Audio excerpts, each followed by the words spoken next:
నమస్తే, welcome to TV 786. మైనార్టీల సంక్షేమమే మా లక్ష్యం.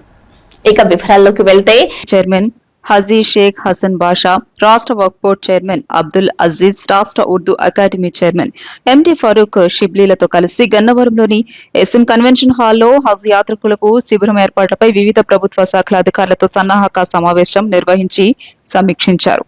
ఈ సందర్భంగా మంత్రి మాట్లాడుతూ, ఈ సంవత్సరం దేశంలో మొట్టమొదటిసారిగా హజ్ యాత్ర విజయవాడ ఎంబార్కేషన్ పాయింట్ నుండి ప్రారంభం అవుతుండడం చాలా సంతోషంగా ఉందన్నారు. ఇందుకోసం ఈ నెల 17వ తేదీ నుండి 19వ తేదీ వరకు హజ్ యాత్ర శిబిరం ఎస్ఎం కన్వెన్షన్ హాల్లో సజావుగా నిర్వహించాలన్నారు.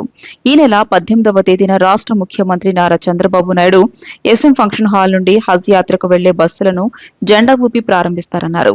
విజయవాడ ఎంబార్కేషన్ పాయింట్ రావడానికి ముఖ్యమంత్రి ఎంతగానో కృషి చేశారన్నారు. వారికి ఈ సందర్భంగా ధన్యవాదాలు తెలియజేస్తున్నానన్నారు. హజ్ యాత్రికులకు ఏ రాష్ట్రంలోనూ లేని విధంగా రాష్ట్ర ప్రభుత్వం తరపున 1 లక్ష రూపాయల ఆర్థిక సహాయం అందిస్తున్నామన్నారు. హజ్ యాత్రికులకు శిబిరంలో ఎలాంటి ఇబ్బంది కలగకుండా మంచినీరు, భోజనం, వసతి తదితర అన్ని ఏర్పాట్లు సజావుగా చేయాలన్నారు. అన్ని డిపార్ట్మెంట్ గురించి రివ్యూ చేశాం, సలహా ఇచ్చారు.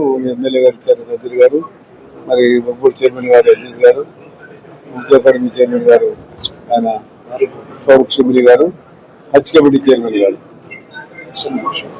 ఇప్పుడు అందరు సలహాలు చెప్పారు. అన్ని సలహాలు కూడా ఉన్నారు. అధికారులు కూడా సెక్రటరీ గారు అన్ని రకాల మార్గదర్శకాలు కూడా తెలియజేశారు. కాబట్టి ఎంబార్కేషన్ పాయింట్ విజయవాడ నుంచి పోవాలని, దాంతోనే ఇక్కడి నుంచి పోవాలి, మన విజయవాడ ఎంబార్కేషన్ పెంచాలనేది మా ఆశయం, చంద్రబాబు గారి ఆశయం కూడా. గతంలో హైదరాబాద్ లో కూడా మోహన్ గారు చేశారు, రావు నాయుడు గారు చేశారు.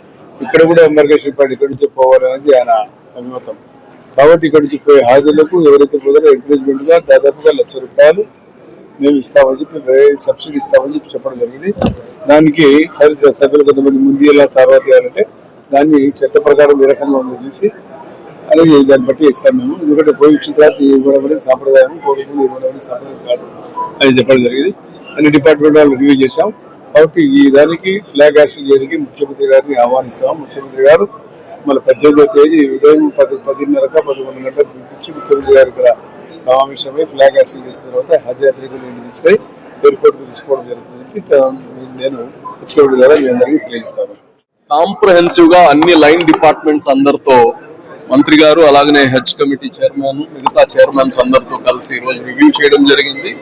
భక్తులకి ఎక్కడ ఇబ్బంది లేకుండా వాళ్ళు ఒక పవిత్రమైన హజ్ యాత్రకు పోతున్నారు కాబట్టి వాళ్ళకి అన్ని విధాలుగా వాళ్ళకి, మరి వాళ్ళతో పాటు వచ్చే వాళ్ళ కుటుంబ సభ్యులకి, ఇక్కడ ఎవరైతే వస్తారో వాళ్ళకి సెండ్ ఆఫ్ ఇవ్వడానికి వాళ్ళందరికి కానీ ఇబ్బంది లేకుండా ఇక్కడ ప్రత్యేకంగా ఒక ఫంక్షన్ హాల్ తీసుకోవడం జరిగింది.